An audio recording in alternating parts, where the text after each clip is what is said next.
Welcome to the February 10th meeting of the Metro Blue Ribbon Commission. Chair detects a quorum and 5 members, and we will proceed from here. Actually 6. Sorry, we have 6 here.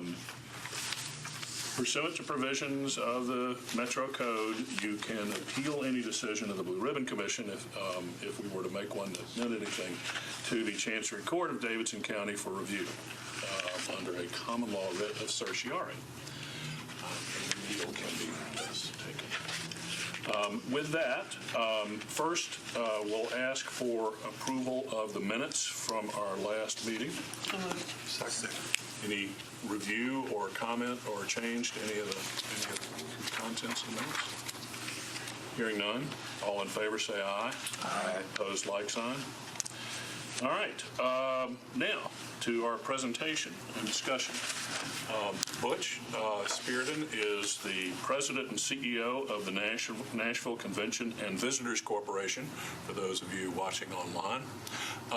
And we've asked him to come and talk to us about the tourism economy in Nashville, to understand kind of its ebbs and flows a little bit, because I think that we know that it does ebb and flow depending upon other factors, to help us understand what those are, to help us understand what is necessary, to your comments in the last meeting, perhaps for convention business, what will give us the most successful opportunities in those areas, and to answer and discuss any of the other questions about things that have come up in our discussions over the last several weeks. With that, I'll turn it over to you, Butch, to tell us what we need to know. And members of the commission, appreciate the time. I was told to try to stay in a 10-minute range. So if I follow a little more of a script, that's in honor and respect of your time. So again, thanks for the opportunity. My goal today will be to cover 3 key areas: the current revenue streams that we manage, the hospitality industry's performance, and how this performance helps the city, and some ways we think we can do more. Let me start with the economic model of the hospitality industry was intentionally set up by Metro to generate sales tax revenue and jobs for the city. We think we do that pretty well, and we call it importing sales tax and creating jobs. So we look at it, instead of having to raise it locally, we can import it and let our visitors pay some of that. I'd like to start by reviewing the current revenue streams, as I said. And I'm only addressing the ones we manage right now. I can try to answer some questions about the MCC, but I'm not the expert on that. First revenue stream is the hotel occupancy tax. Out of our 6% hotel tax, 2% is reinvested to market the city and maximize the ROI from visitors. The 2% is dedicated by state law and Metro ordinance to tourism promotion. The 2% investment currently has a $7 billion return on visitor spending in Davidson County. That's according to the U.S. Department of Commerce when the state releases their numbers. So that $7 billion is not my number. We can't take credit for all of the ROI, but we do play a significant role. Per Metro, tourism sales and marketing services are bid out through an RFP every 5 years.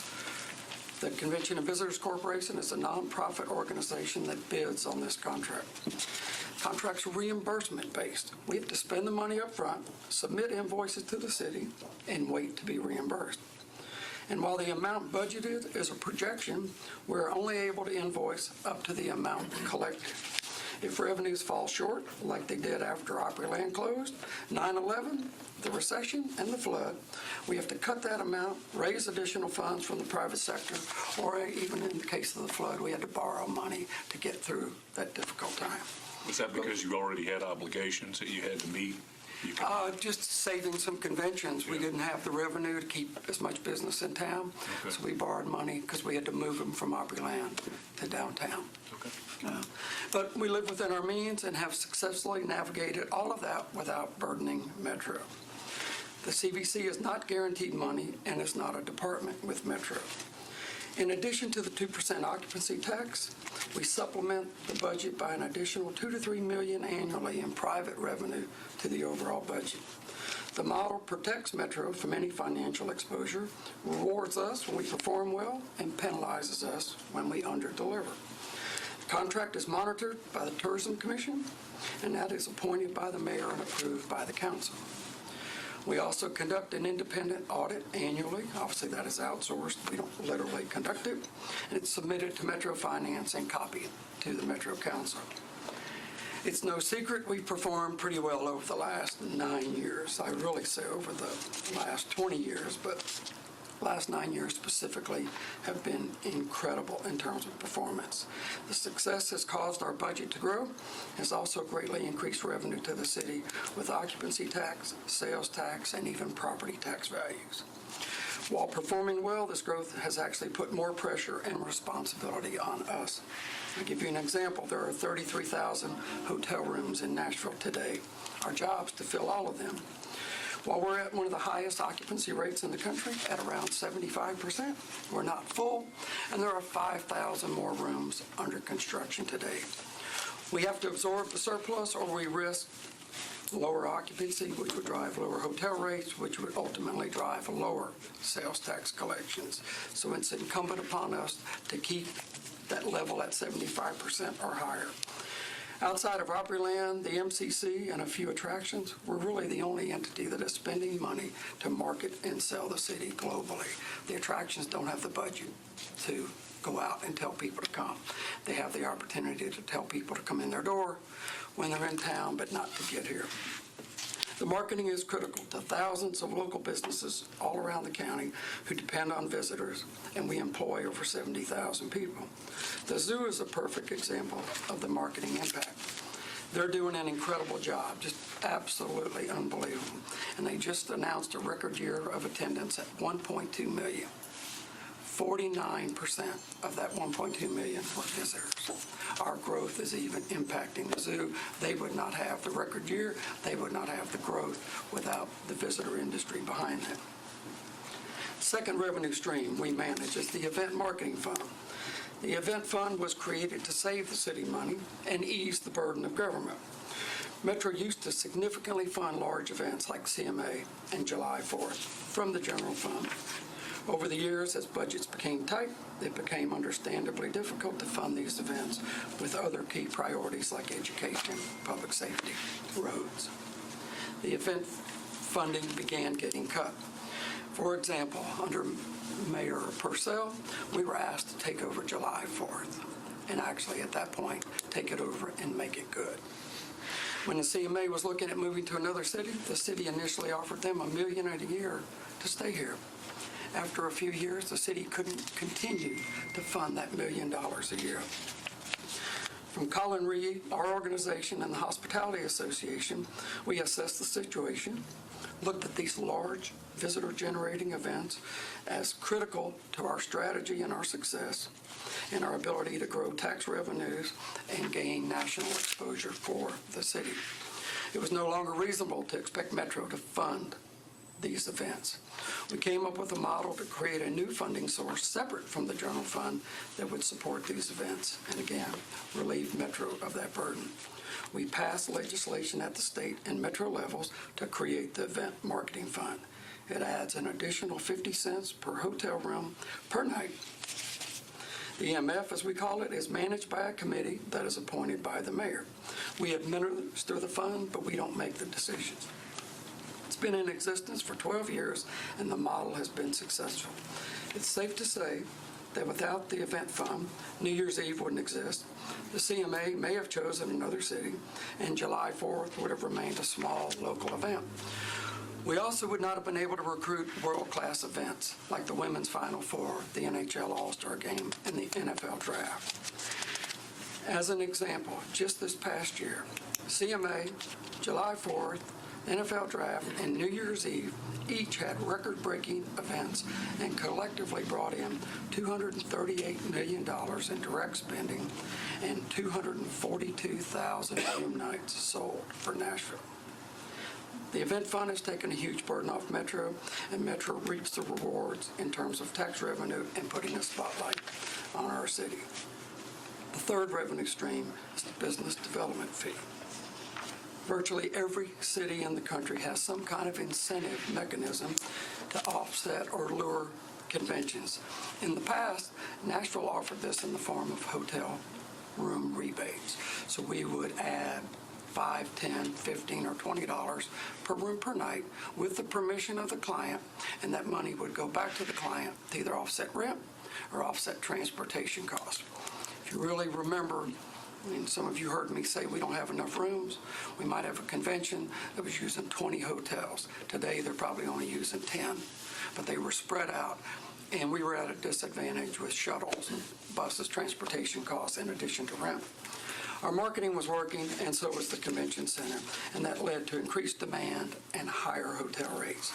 As the rates escalated, no secret to anybody that lives in Nashville, the method and the methodology of adding rebates to the hotel rates, we priced ourselves completely out of the market. When you had a $250 rate and you were adding 20, every city out there was undercutting us, and we were losing business. We created the business development fee, which created a new revenue stream as an incentive mechanism to assist Metro with rental costs and offsetting the cost of police, fire, and some of those other services. It places 0.25% sales tax on retail sales, restaurants, bars, and attractions in the CBIT. Comes out to about a penny a beer. That's how we presented it, that's how we sold it, and pretty accurate description to think about a beer cost a penny more. It generated about $2.5 million this year and has allowed us to be one of the most successful convention centers, the 6th busiest convention city in the country, because we have 2 successful convention centers. I'm sorry, where does that money go? I got lost. The city collects it. But I mean, what do you do with it? Where We use it to offset expenses to conventions. So the goal is one a month that we would help, no more than $100,000 to any one group. If Opryland and the Music City Center are bidding, they both have access to the money. And then we also have used the money. We've bought LED message boards for public works. We've helped improve parks. We've bought hydraulic barricades for the police department, and we improved their IT system on their emergency event pad over at Nissan Stadium. So while we're luring conventions, we're also helping Metro departments do their job as well. If I can shift over to our performance. As I said, we import sales tax. The current ROI for the hospitality industry is nothing short of stellar. Metro spends roughly $30 million a year from the hotel tax, which is generating, as I said, approximately $7 billion a year in visitor spending. And $190 million of that goes to the general fund. Not to be overlooked is the incredible growth of the hospitality businesses that have opened in the last few years. Let me use Sobro as an example. I don't have the numbers, but it's a safe bet that the taxes from Sobro alone have dramatically increased over the last 10 years because of this industry. We've gone from that area being parking lots, strip clubs, and a Greyhound bus station to a vibrant, revenue-generating neighborhood. As I said, our industry's performance is stellar by any measurement. We are the envy of the entire country. I literally can't go anywhere without my friends and competitors, I'll say politely, but hating on Nashville in the most loving way possible. On the PR side, for the last 8 years, Nashville has been named a top destination in the world by numerous major travel publications.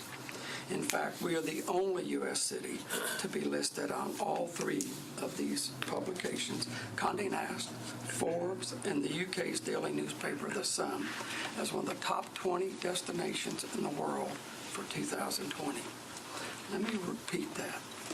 20 destinations in the world were named by each of those publications, Condé Nast, Forbes, and The Sun. We are the only U.S. city on all 3 lists.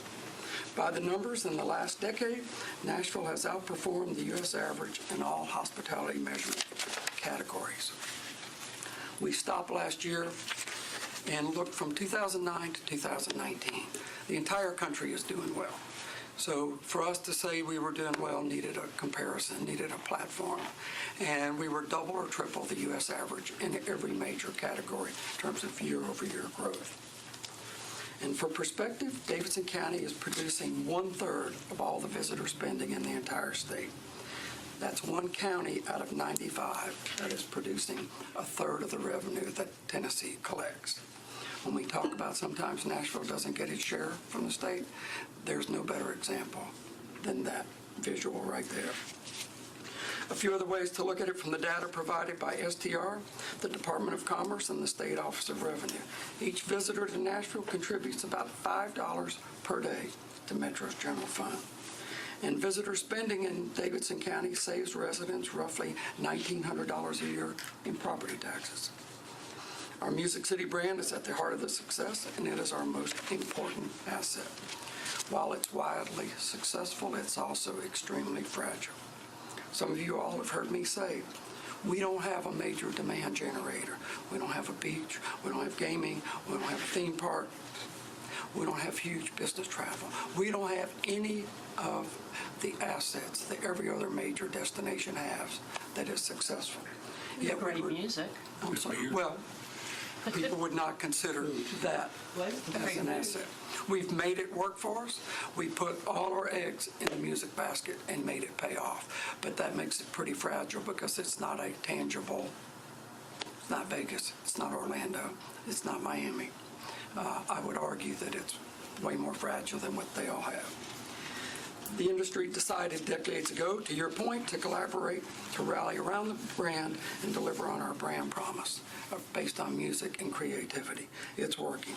It's also no secret that our city's abnormal growth has created great growing pains, from too many vehicles on the streets to Airbnbs to public safety. We are aware. The hospitality industry can and should be part of the solutions to these growing pains. We have a strong record of stepping up and helping the city ease its financial burden while keeping our product strong. We've already convened stakeholders to address key issues and fund solutions for downtown issues. I know we're working with Kristen so we can get ahead of some of the issues that we face. While we're cautious about short-term ideas that deeply cut the funding to promote our city, we feel there are some great, more fruitful solutions that do both. We need to protect the brand and not remove the resources to keep the momentum of this city strong. And we need to allow this industry to generate and contribute even more revenue that can be used to address these growing pains. In addition to the revenue streams already outlined, the CVC has contributed $3.5 million to this year's general fund. We've also worked with city department heads to pay for infrastructure equipment needs. I mentioned some of those, but we're always helping parks, public works, police, fire, as we should. We also provide a thank you lunch annually for the entire staffs of Metro Police, Public Works, Fire, and OEM. It's a small gesture to say they are appreciated and acknowledge the great work they do. We can and we are willing to do more, and I'd like to outline a few ideas that hopefully spur some thought. Our first thought, and last year we tried this, but we had to pull the bill. A beer permit today is a one-time application fee of $250 and a $100 a year per business fee after that. For comparison, $250 for a beer permit and $100 a year renewal. By contrast, the state charges $10,000 a year for a liquor permit. We are missing a ton of revenue in that regard. And as the bars we've talked to, all of them are okay. They're selling millions of bottles of beer, and Metro's not benefiting from that. Butch, you said that'd be a Metro bill, right? It's a Metro bill that has to go through the state. It has to go through the state? Yes. Okay. So we're back year two introducing that bill, this time with Metro. So did you have to pull it from the council or from the state, or you just didn't get past the state yet? We didn't get past the state last year. We couldn't garner enough local support. What was the objection? I think everybody was just distracted. I don't think there was any objection. We just couldn't get anybody to focus on the opportunity. It was maybe too low-hanging of a fruit. So we're at it again this year. So how much, That wouldn't have applied to temporary permits, just the No. permanent beer, okay. so what is the bill doing? I don't know the exact amount, but it would increase the beer permit fees. Do you know the bill number? I do not, but I can find it. And, well, if you don't know how much it increases, so you don't know how much money. It had a range, so it wasn't a set amount that it would be increased to this Do time. you have any idea what it would generate? I think it should be at least 1,000 a year that it generates. No, I'm talking about overall how much money it would generate. So obviously, if you went from 250 to 1,000, you're multiplying by 4. Yeah. That's a new permit. If you're going to renew renewals, if you want to get them to go to 1,000. But I would also say it should be the renewal fee as well. I'm assuming it's a bill of general application that we would take advantage of, so would other cities be interested in it? Yeah, they should. I mean, they don't have the, They don't have the same volume, but they have the same need A beer permits renewal every year or like every 2 years? every year. We did monitor that last year, and it kind of fell. It was just several $100,000. So I don't want anybody to think it's like millions and millions and millions of dollars. Just to give you, But it was several $100,000 at $250, right? yeah, to increase it for the increase. But we didn't have an exact Yeah, amount. it's not going to bring in millions of dollars, Right. but it helps, right, Krista? We'll take hundreds of thousands. Yeah, yeah. If you, well, just count the number of bars downtown alone and start to, I mean, I don't think any bar would be starving if it had to be annual either instead of a one time. I mean, No. how many of them would buck at paying a beer permit for $1,000 every year? completely. The second Airbnb discussion in Nashville obviously is complicated, and there's been years of angst, anxiety, and discussion over that. One thing I just read, the current fee is $313 a year. New Orleans, I think last summer, added a $12 per stay per night to their Airbnbs. That's a pretty hefty message, and there's 5,000 to 6,000 Airbnbs in town. If they're running the same occupancy as the hotels, 75% year-round, we have the ability to tax and make them pay their fair share. The hotels pay insurance and business license and all the other fees, and the Airbnb's benefiting, but not paying its fair share. New Orleans did not see any negative impact on that. Third idea, hotels pay the city $50 a year to operate a valet lane. Right? And I'm not sure, I may be wrong on that, but it's a very low amount. So let me use the Marriott Courtyard, the Noel, the Bobby, and the Dream Hotel on 4th Avenue. They're all charging $34 and up per night for a valet parking. Now, they do have expense wherever they're putting the cars, but they're paying Metro, this says $50 a year for a lane. And I promise you, they're parking more than one car a night, and they'll probably kill me for being here saying this to you. Yeah, that worse. That shit. But I'm okay with that. Talia, have you looked at any of these as far as revenue raised? Yeah, in this year's budget, there was actually, based on this commission's work last year, Right. there was a significant increase in the current rate from the prior year. So I'm supposing I'm sorry. I'm supposing you're saying that we ought to expand that. does that require state legislation also? Not what we did last year, it just required council approval. Okay. So it depends on how many things you've got in that. What would be the thought behind that, going from annually to monthly on $50? I mean, Right now, the permit's $313, which was a pretty big increase, which we put in. That's STR. That's the short-term rental. Oh, yeah, I'm talking about the short-term no, I was rental. talking about He's talking about valet. the valet lane. I'm sure they're paying it up front, $50. $50 a Or would you year? not write a check and walk away from it? Talia, did you look at the valet lane in your, I've seen them write up on this somewhere. No, we did not analyze that in Public terms Works of is cost. reviewing this now. There's been pretty extensive media coverage Yeah. over this over the Yeah. last couple of months, and so this is This is something that's under review. I think there's a There's a TV legal story on it. interpretation that they've been undergoing to understand how to maximize that. So it is something that's under review. Okay. Because one of the things we've talked about is, you know, when you collect a fee or you put a tax on, making sure that the revenue, you know, justifies the effort to do so. I think I used the tattoo parlors as an example last session. I think it's there's a short term, make sure we're getting what we should for it. And again, it's a function of how the law was written in terms of valuing those specific spaces, or do you value property downtown more broadly? Yeah. Is sort of the trade-off there. I think they're evaluating at the moment. But there's a larger conversation also underway with our advisor on transportation and infrastructure out of the mayor's office about curbside infrastructure management in general. So that undertakes valets, parking, scooters, bike lanes. Right, You know, okay. kind of this loading and unloading, all of those are Big kind of issue. underneath an umbrella as well, because they're all interrelated. Sorry, Butch, I didn't That's mean okay. It's No. valuable real estate, so. Fourth idea, current license fee for pedal or low-speed vehicles is $250 for the business and $50 per vehicle per year. So pretty affordable for the business. What kind of vehicle? I'm sorry. I'm sorry? I was writing that. Pedal tavern. Oh, Trying not to say pedal tavern. right. $250 for the business license. Mobile beer Slow-moving halls. vehicles, I think is the term there. Low speed. That sell beer. Mobile bars. We would advocate increasing both of those fees. Each vehicle creates more stress on our infrastructure and causes safety issues in the entertainment core. I'm not advocating that we get rid of all of that, but we certainly have to get our arms around it and manage it. And obviously, in addition to new revenue, increased fee might actually cut down on the amount of vehicles. Margaret, he was just talking about the pedal taverns.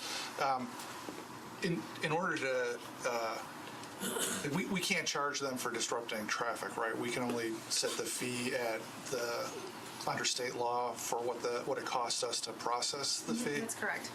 So I want to be clear, like, there's no real way to say pedal taverns are annoying to us, so $3,000 a year, or make up a number. It's got to be tied to, like, the under state law. Nothing we can do about it without changing state law.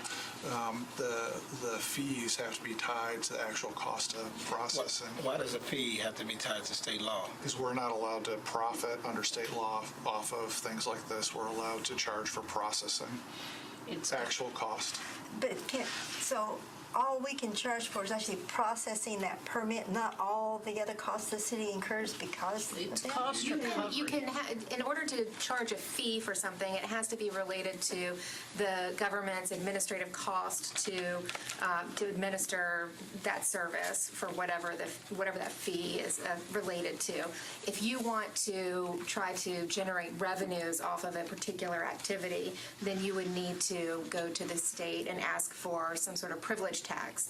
And if there's a privilege tax, then that amount can be based on their revenues, or it can just be a particular amount of money that gets paid every year. And then those funds could come to a city, and they could use those funds for whatever purpose they saw fit. It doesn't have to be related to the regulation of the activity. And this is important for the Blue Ribbon Commission, because one of the things that I hear all the time when talking about budget things is we should just, and then fill in the blank. And one of the favorites is, tax pedal taverns out of existence, or make them, I mean, that's basically it. And the reality is that, like, we can't just pick a number saying they bug us, so $10,000 a year.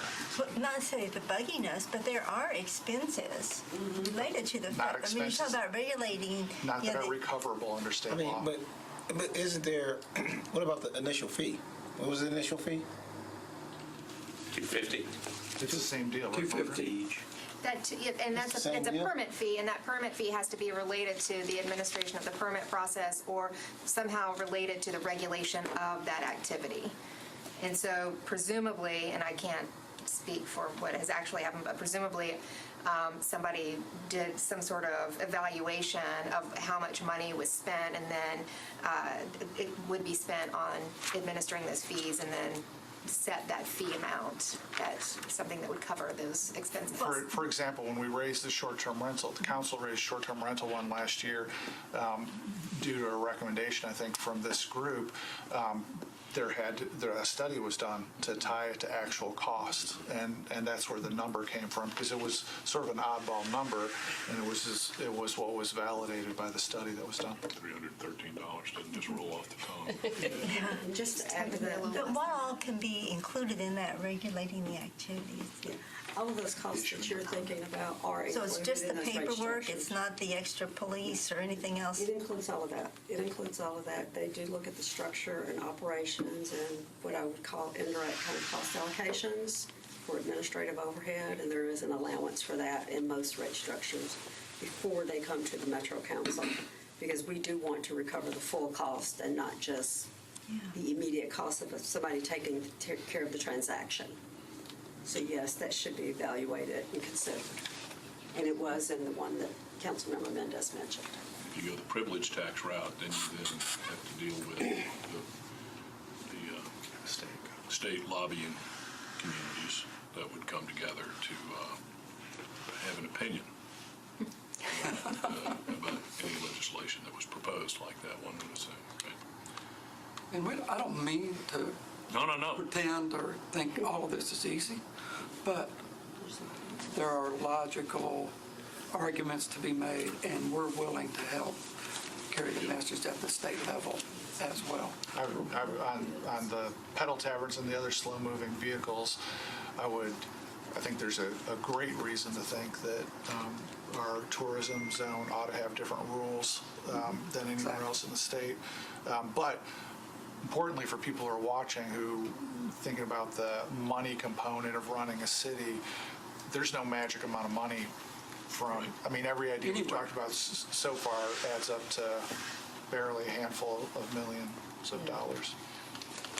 Part of what we're putting extra burden on police, on traffic and parking, and I know the police aren't taken into account when they're trying to figure out the cost of managing of that. So there's some arguments to be made. Next idea we had, I talked about the business development fee. We have introduced a bill in working with the mayor's office to double the BDF this year. And that should be $2.5 to $3 million a year. That obviously we're not looking to capture that money, but looking for it to help Metro. So we're pushing that legislation through as we sit here.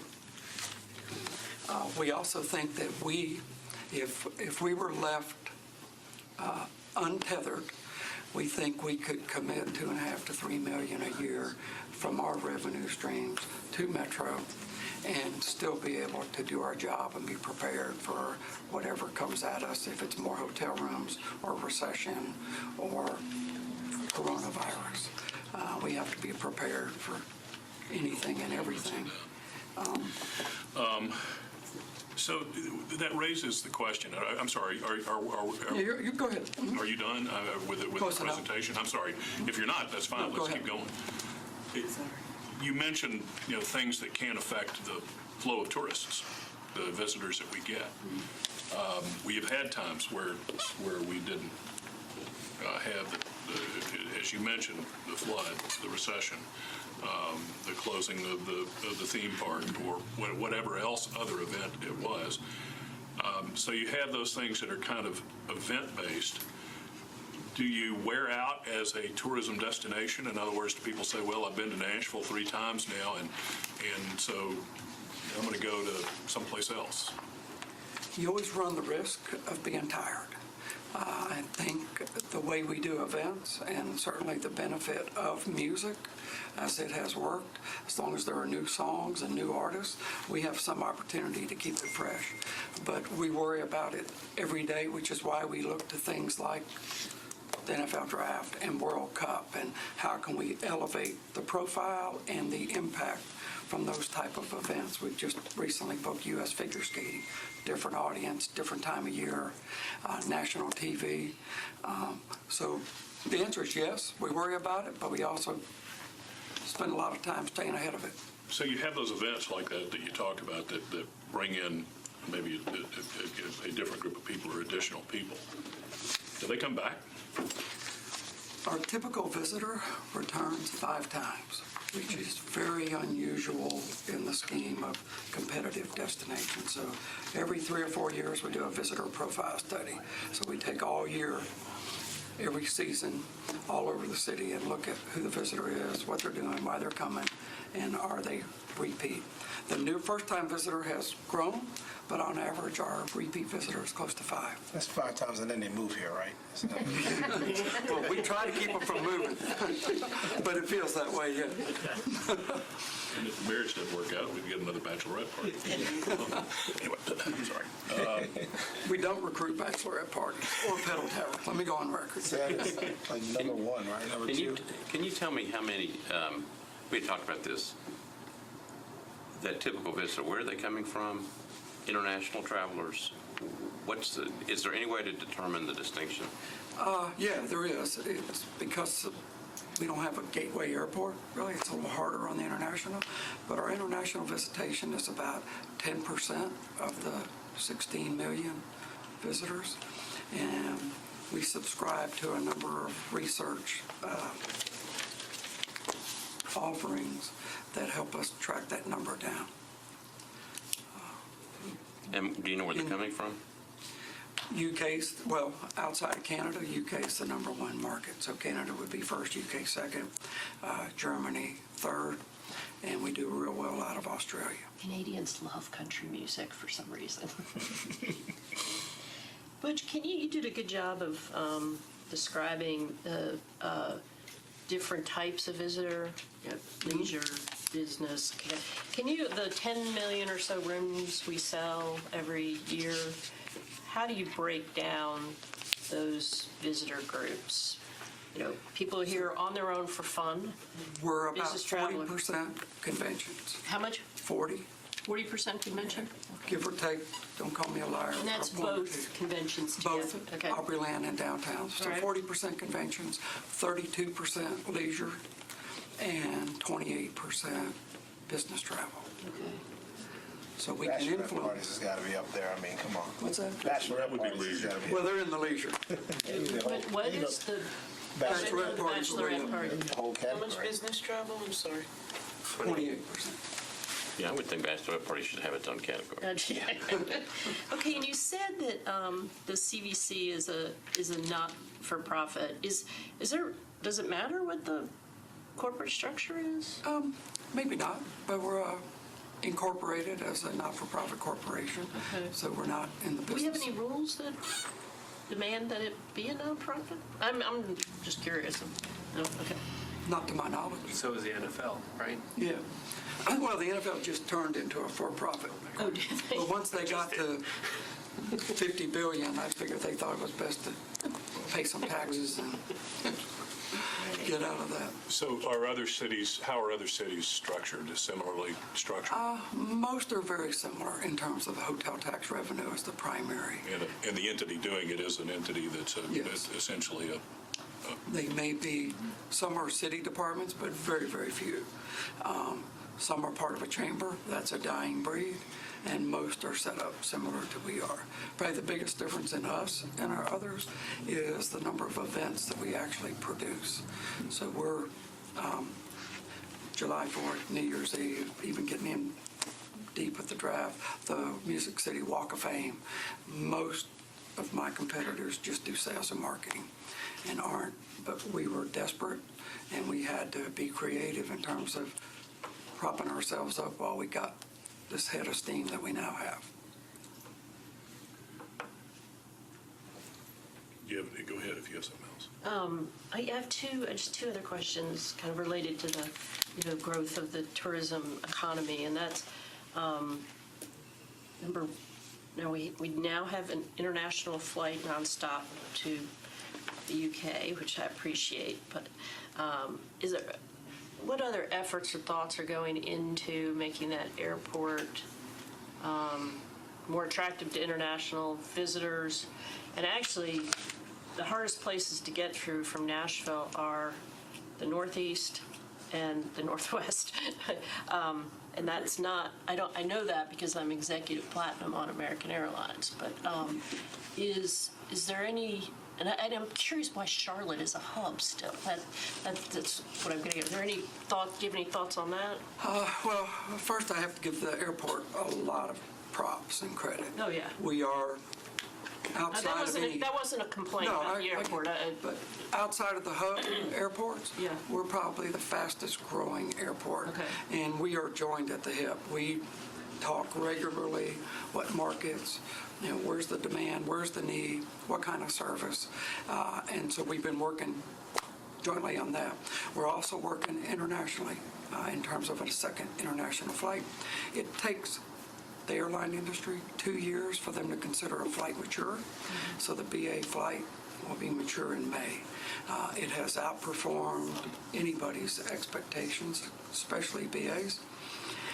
And it'd be important for me to add, the city had some financial backstop commitments with BA. We picked those up through these funding mechanisms. We haven't had to pay it that much because it's performed well, but over the course of 2 years, there's probably 3 or 4 quarters where we owed them some money, but because we knew the fiscal condition the city was in, we just took care of it. Was that out of the hotel motel tax Out money? of our budget and the BDF and event fund. So we kind of can go to them and make some exceptions to the rule if it's for the good of the industry in the city. So going forward, what is the strategy as far as the airline connectivity? You don't have to give away any secrets here. I'm just trying to think of that. Well, first, I think they have the best consultancy firm in the country or in the world, working with them to strategize on airlines and routes. So the focus, the big effort is on international, but the secondary effort is what major markets are we not being served by, and we would agree Northwest, and I would say Northeast, but we just picked up Toronto, Montreal, big help. Oh, I need Toronto. Air Canada, well, we have a couple flights to Toronto. We now have Calgary. We have Montreal, so we're gaining, but it's a tough nut. Okay. All right, my last question is, one of the things I think that has made a big difference in our development as a tourism economy is the family friendliness of it. When you stand downtown at 9 o'clock on Friday night and, it's a couple and small children and grandparents and, it's just multi-generational, which is the secret sauce, I always thought. But any concerns, strategies there that we need to be aware of? The concern would be public safety downtown. We're one tick away from something potentially really bad happening, and it'll be a long time to recover from that. So working with Kristen and her folks, we're in deep conversations with the police department. We're actually helping the police department recruit new police academy candidates because that's not their expertise, so we've taken that on. But we've got to have more officers, which is one of the reasons we want to increase the BDF, so we can help fund that, because that's the cash cow. The entire county matters, but one bad incident, that we're on Lower Broad and we're in trouble for a long time. Other questions? What about, we had talked about this last time,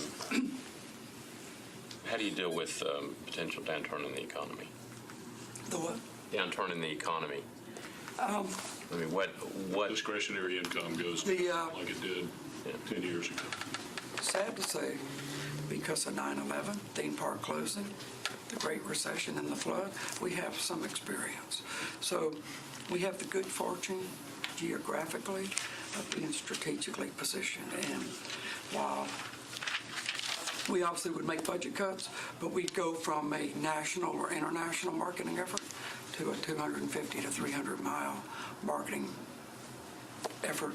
And with Atlanta and Cincinnati and St. Louis, we can catch a good drive market and stay focused on that while we wait for the economy to improve. So, And is that driven by budgetary concerns or by your budgetary concerns or the visitors' budgetary? Both. Okay. So studies have shown us that people will travel. They may take shorter trips, shorter distance, or shorter length of time, but they work all year, they're going to take that trip. And our geographic location gives us the opportunity to be nimble enough, and thanks to our relationship and our contract with Metro, we're able to be pretty nimble. When anything comes along, we can turn on a dime and make sure we minimize the impact. We will be hit. All of those things you named, that I named, we took about a 20% hit each time, and we worked our way out of it, but we did better than most of the country. That was my one question about that, was whether we fared, how we did we fall as far and come, or not fall as far and come back more quickly, or?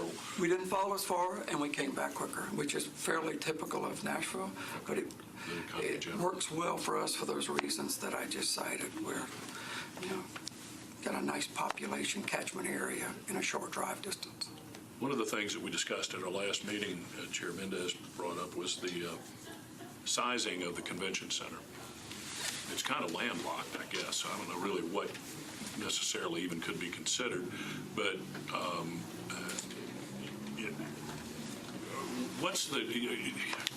when it was built, obviously that was kind of like projecting well off into the future. We now have kind of a sense of conventions. We're not ever going to be Las Vegas and have a Consumer Electronics Show or one of those, but what is our sweet spot? Are we in that sweet spot?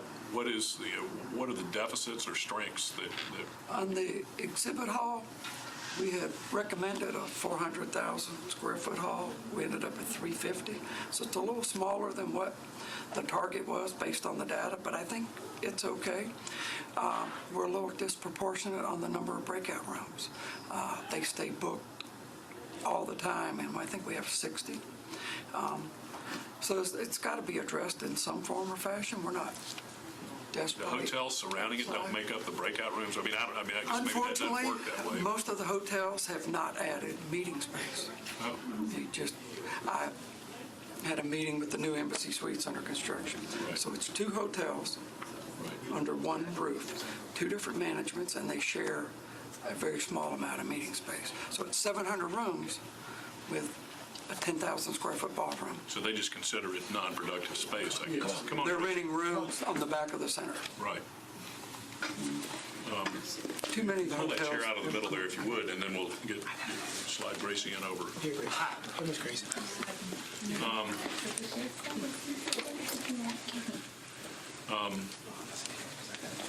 So meeting room space is a different, it doesn't require the span.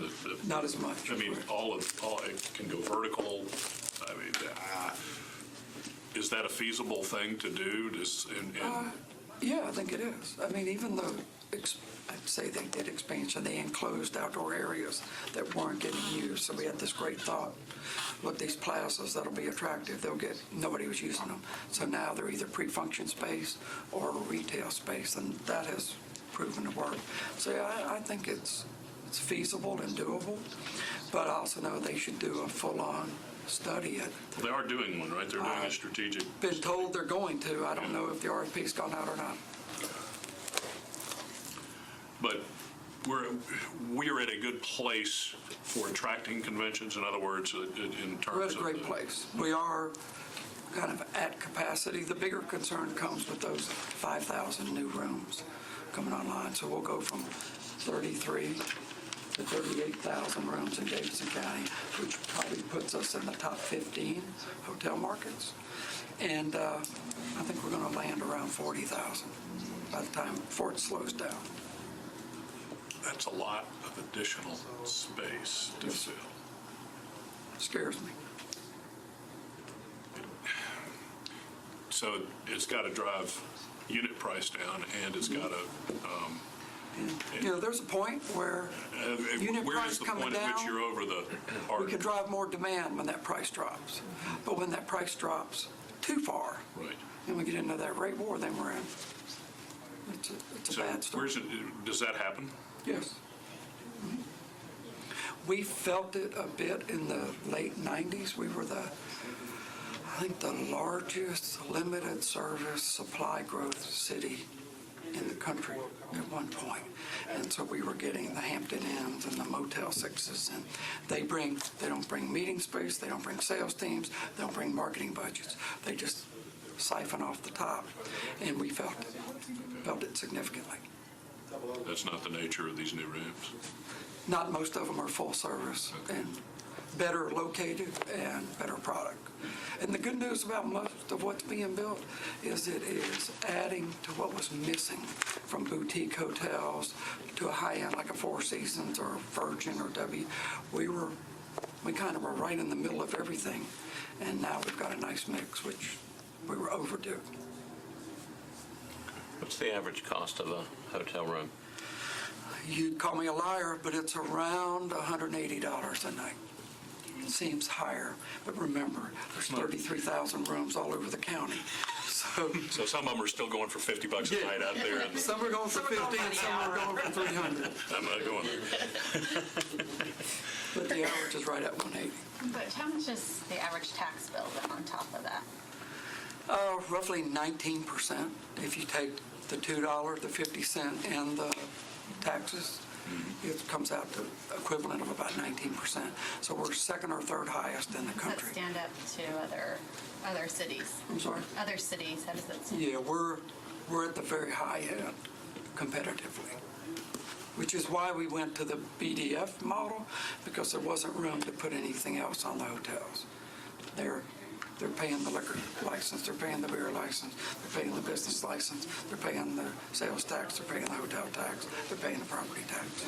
They're pretty good corporate citizens, and sometimes we forget that. Any other questions? Thank you.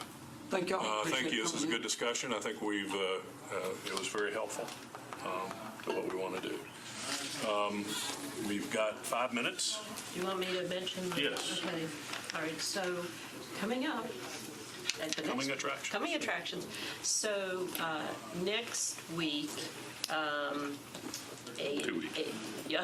The 24th, we have a representative, an analyst actually, coming from Ryman Hospitality to talk specifically about the convention business and Nashville's role in it. So they'll be here to just educate us, and really to your question, Bob, about capacity. What is that industry? How big is it? How's it growing? What does it need? And then how do we fit into it? Then the first week in March, we've invited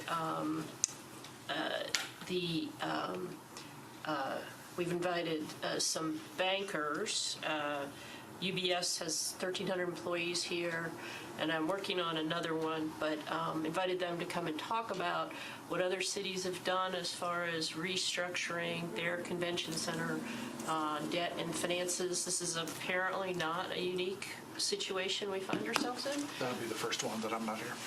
You won't be here? Got to do the budget. Okay, we'll tape it for you. Or I'll have them call you, and then you can have questions and we plant them. But they're gonna. I'm gonna hopefully have 2 presentations like that where we'll get a good national view of what other cities have done and how they've handled it and how that outcome. And you are arranging to have our. I'm working through the finance department to get Wayne Placide, who's the financial advisor, to come and also talk about the actual convention center debt itself and what would be involved in. And maybe address that Moody's report and the findings in that as well. Yeah. So I think that's it. Yes, sir. Before I forget, I did bring copies of my remarks and some data. Great. That backs up Perfect. some Yeah, data. Great. I was gonna ask you to We'll send put us them up that, on the too. website. Thank you. You knew I was going to I ask. knew you were going to ask. I can anticipate. I have a couple extra. Oh, I'll take one if you have. Mr. Chairman, I do apologize. No, that's fine. I do Glad not you're- like being late, but that time, it was circumstances beyond my control. I understand. We didn't talk about you while you were. That's okay. All right. Any other business? We will also notice meetings out into March and April, just again under the same basic schedule as we discussed, so that we can meet legally. All right. Any other business? Move to adjourn. Second. All in favor say aye. We are adjourned. Thank you.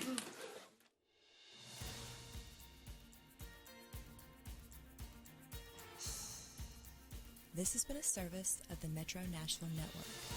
If you would like to see this presentation again, or for more information about this and other programs, visit nashville.gov.